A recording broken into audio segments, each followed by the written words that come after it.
My name is Sergeant First Class Chad Hazelbrook. I'm from Britton, South Dakota. I've been in the military for 24 years. I started out with the South Dakota National Guard, then I went active duty in 1992, and I've been active duty ever since.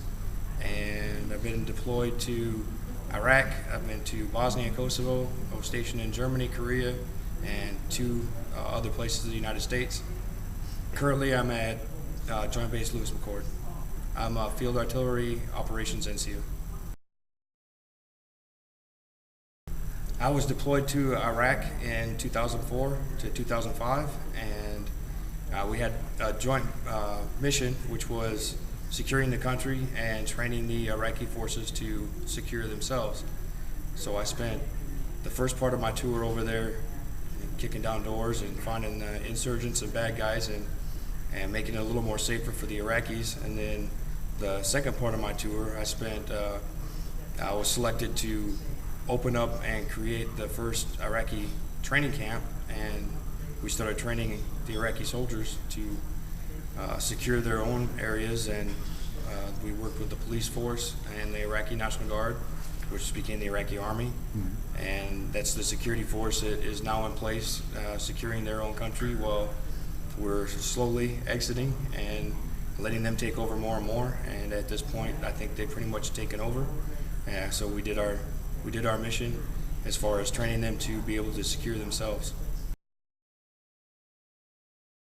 My welcome home when I returned from Iraq was, I was well received. We had people at the airport, we had airline stewardess, baggage handlers, you name it, they were all lined up and shaking our hands when we come off the plane. The city that we came into had basically a big parade of people just waiting for us to come by and holding flags and waving flags and just all excited to see us. And I know that was how that came about. I know it was directly influenced by the Vietnam veterans because of how terrible they were received when they came home. And I know a few of them personally, and by knowing them and them explaining that their whole goal was to ensure that no soldier, sailor, or Marine was ever came home from war and was treated that way again.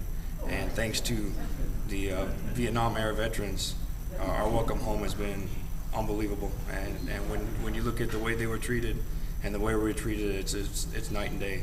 And not only were we welcomed home by the American people because of the Vietnam veterans, but that era has also fought for many of our rights and disabilities and pay and just pretty much everything you can think of with the military to make sure that once we get out of the military, because I haven't retired yet, but once I retire, I have no doubt that I'll be well taken care of by the medical side as well as my retirement because of the way that the Vietnam era veterans fought for our rights for retirement.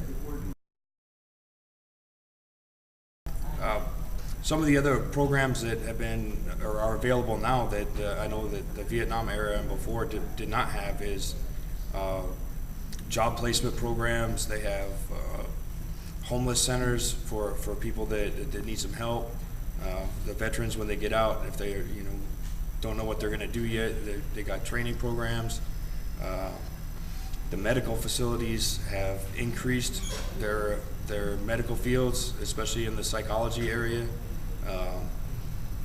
I know for a fact at Madigan that they've increased the number of psychologists and psychiatrists, and they're treating the veterans that came back from Iraq, Afghanistan, as well as the previous veterans that are in the area. And the programs have been very successful in helping with the treatment of PTSD and other traumatic brain injury, other things like that, combat-related injuries and combat-related stress injuries, mentally and physically.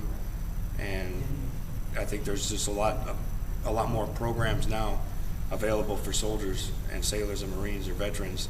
Once they get out, they don't have to worry about what am I going to do, because there's programs out there that are there to help you. Organizations like the VFW, American Legion, and through those two programs you can find another area that will help you with whatever you need. VA hospitals, veterans homes, all these things are available for veterans that retire and get out.